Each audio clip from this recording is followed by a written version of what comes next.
Most of you here already know Dennis Muga, either on a personal level or through his work, or both. But allow me to just quickly reintroduce the man to you. Muga is a writer from Meru, Kenya, and in 2022, he clinched the prestigious Black Warrior Review Fiction Contest. His work has also been shortlisted for the Isele Magazine Short Story Prize and the Afritondo Short Story Prize in 2021. Muga's stories have been featured in renowned literary publications, including, but not limited to, Jalada Africa, Lolwe, Isele Magazine, and Washington Square Review.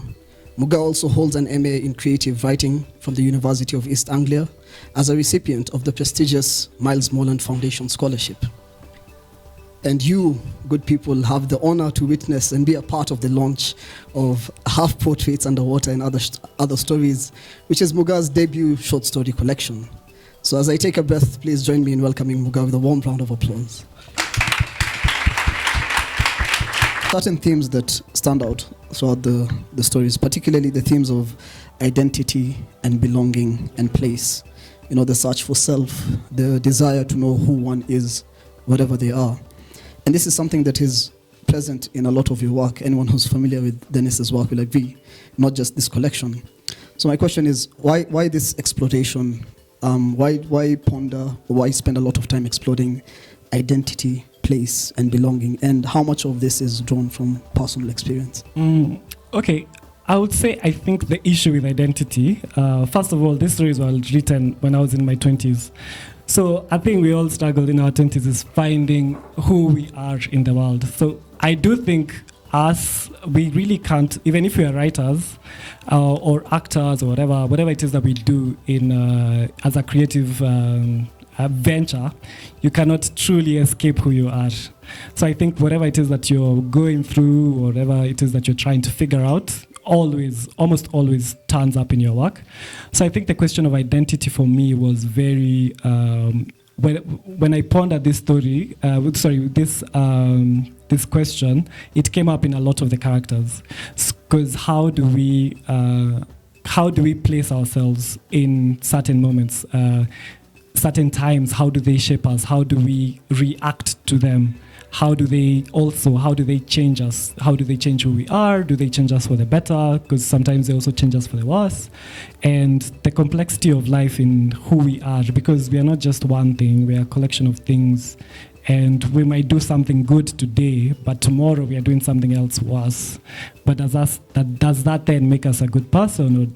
Or what do these things mean now for us going forward? Yeah. So I guess it's a pondering of that question, more within also myself, but also in a wider context of how we view ourselves. The first part of the collection is called Echoes of History.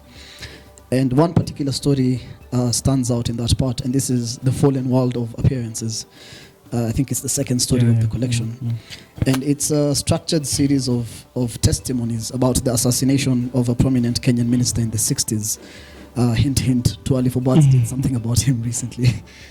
The way you've captured it, each testimony provides a different perspective on the event and also on the minister's character.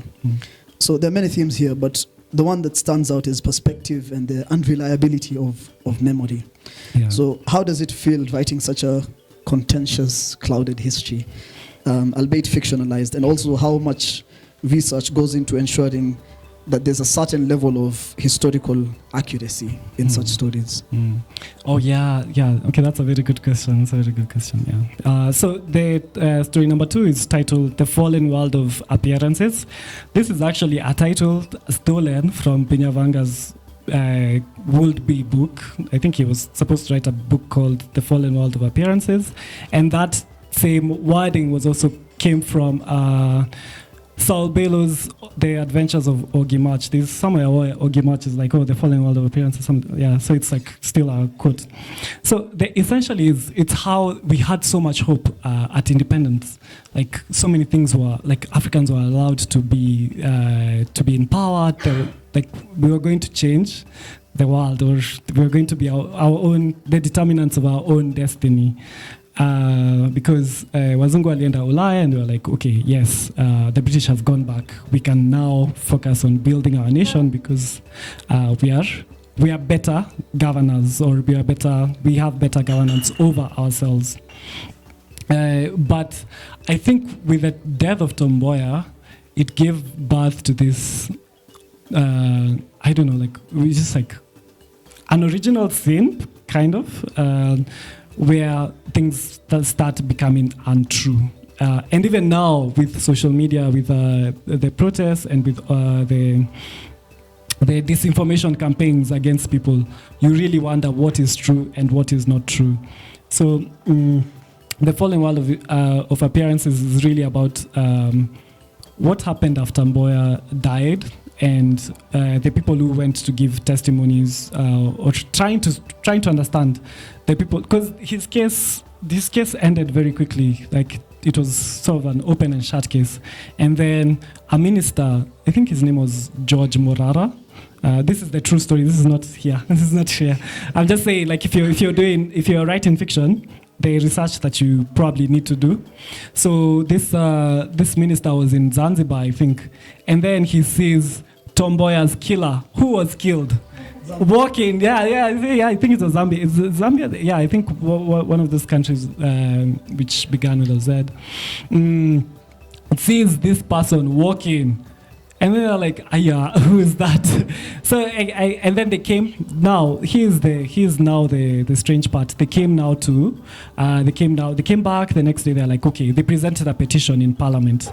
They were like, was it a petition? No, they were like, they gave the government 48 hours to produce this person who had died, who was, or probably was, allegedly in the government's custody. And then George Morara, on his way home to a place in Kisii, he died. He died mysteriously. Not even mysteriously. He had an accident and he died. But when you look at it and the situations which happened around it, is that, was it really an accident? And as we proceed, we've had this very mysterious murders of mainly Luo people, to Robert Ouko, to yes, and also to Msando, I think Msando, yeah, Msando, just before the elections. So there always been these stories. And then something also we do as Kenyans is we just move on.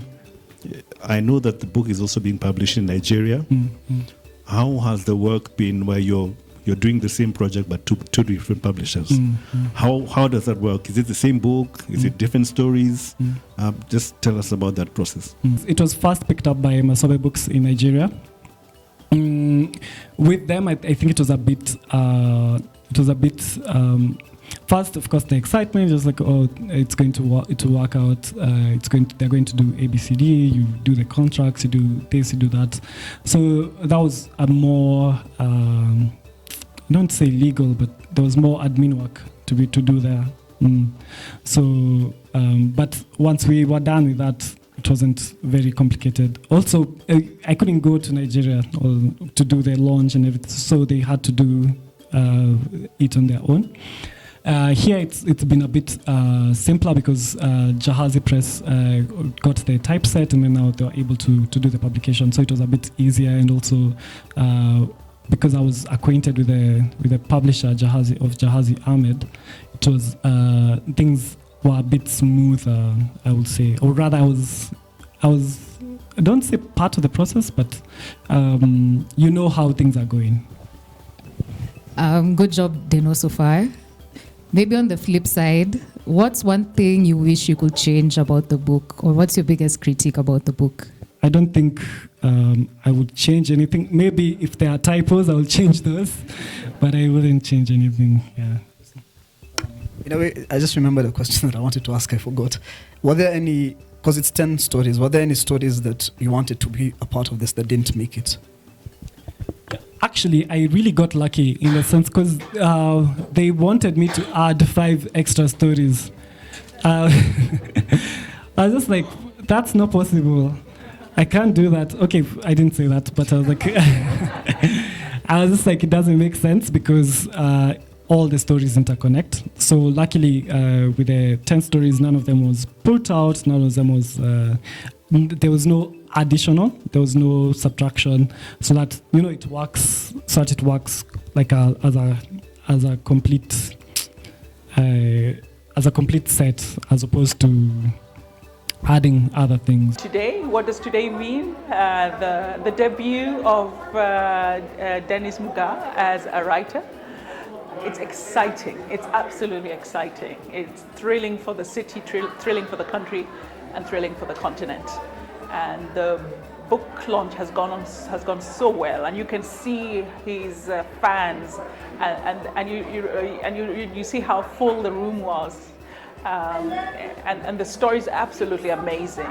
What is vital, and I think what's so exciting about Dennis's book launch today is the idea of continuity and the emergence of a community of writers that are from Kenya, that are Kenyan, but who are writing not just Kenya, but writing the world. And Dennis is very emblematic of that. You cannot underestimate the importance of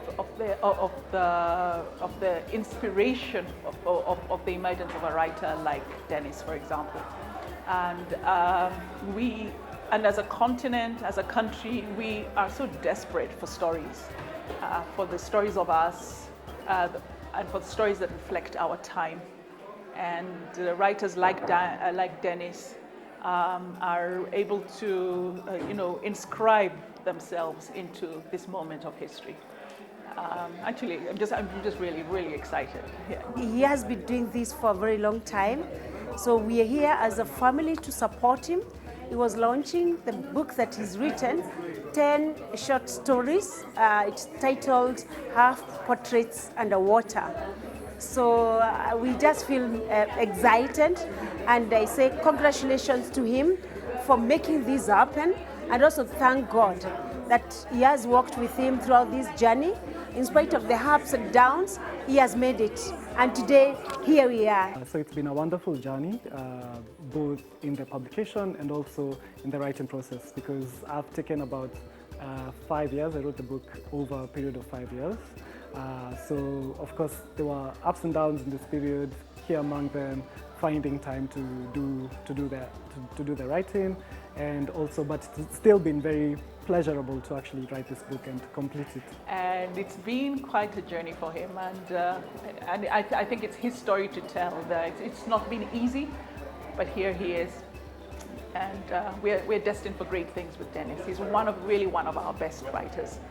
Not just in Kenya and on the continent. I think one of the best young writers that are emerging in the world. I would like to say to any author who might be out there writing, who is writing on their own, that it's possible. You just have to start writing.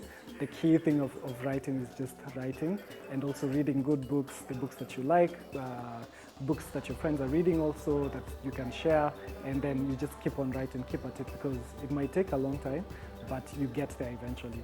So thank you so much. It's been nice having you, and thank you also to Ahmed of Jahazi Press, and thank you to Uba and Ndegoguru of Cheche, who have really made this day possible. And I'm grateful that the ecosystem of the writing ecosystem in Kenya is growing, and any young authors who may be there, keep at it. There's a space for fiction and for writing, not just fiction, but also a wider array of writing.